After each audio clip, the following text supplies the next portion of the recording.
Hello, hello, hello. Welcome to the Hero Room. Now today we are going to be going over Karo, the second hero I do believe you unlock for free.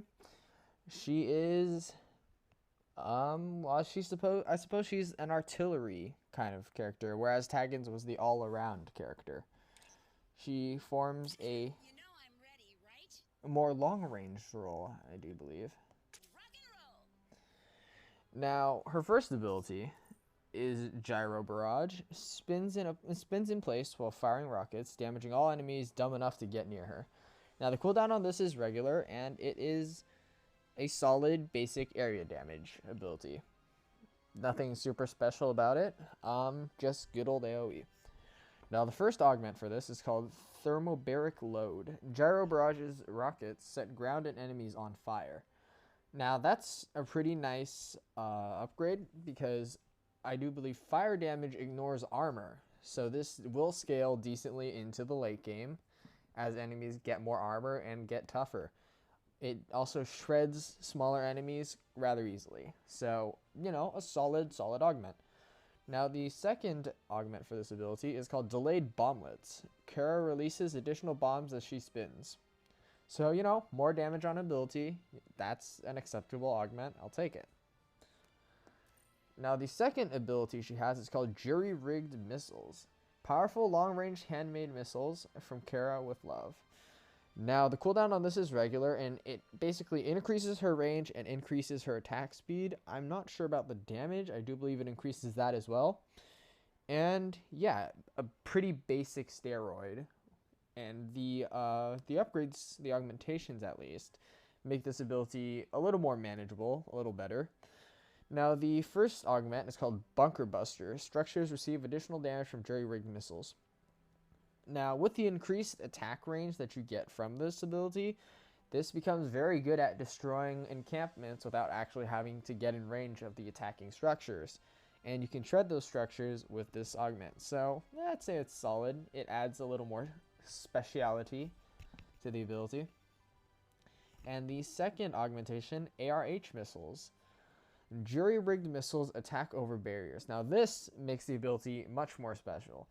This means you can attack over terrain, attack over walls, and that's something that I don't think any of the other characters can do. It basically allows you to hit in ways that, other people can't. So that's honestly a great augment, even though it is just a simple little text change. Now, her third ability, her passive, is called Physical Fitness. Kara's constant work with heavy ordnance has improved her health and her arm wrestling skills. Now, arm wrestling skills are invaluable, but health is a very nice stat to have. A basic stat increase, again, I'm not the most excited about those, but I suppose health is still an okay upgrade, as opposed to Darwin's where you got no upgrade at all. Now, the first augmentation for this is Absorb Recoil. Increases Kara's normal attack range. That's decent. I usually like attack range upgrades better than anything, and this is no exception. So, a good augment. And a gold augment, her second augment for this, is called Reduces her spawn time by 30%.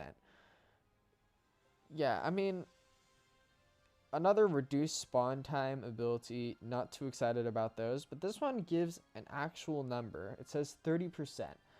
Now, I'm not sure if that means it's better or worse because they gave you a number.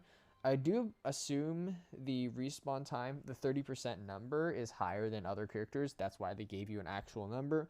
30% is not bad. I still don't like that you actually have to die to make use of this upgrade, but I do suppose when you do die, 30% respawn time reduction is an okay thing to have. Now we are going to take her here because it has a nice bit of terrain that we can display the firing over barriers mechanic for. Also big hordes of enemies where you can use your area attacks on.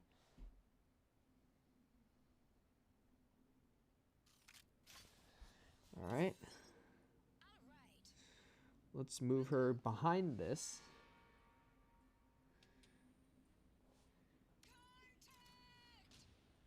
and you'll see the range on this is incredibly good. She was firing over the rocks as they couldn't reach her from back there. Her regular damage is pretty solid, I'd say. Obviously not as good as Ajax or as the Mark 10 would be, the Mark X, but still pretty solid. Also notably, her auto attacks, her basic attacks, do deal splash damage, which means they do area damage. Area damage on basic attacks is a very nice thing to have, kind of like how Fate's basic laser rifle did area damage. That was what made Fate rather good in my opinion. Now we're going to lift her off, drop her right here. Oh, whoops, well she died. And now you can see that she has a not a much faster respawn time. Taggins, I do believe, has a faster respawn time than most heroes, but compared to hers isn't very much longer because of that 30% reduced respawn time. But also, as you can tell, her AoE, her area of effect abilities, do a rather nice amount of damage. Alright, she's redeployable now. We're going to use her jury-rigged missiles, which allows us to fire on enemies over the terrain, which is rather nice. It seems a little unnecessary here, but trust me, in normal missions where you have different structures behind terrain and over cliffs, firing up there will be incredibly useful. Now, as you can see, once again, AoE does a lot of damage, a lot of area damage. Is very nice. She does seem to make up for what Taggins was lacking in area damage. Of course, she is less tanky than he is, as he has an invulnerability shield and everything, but she does fill a nice niche.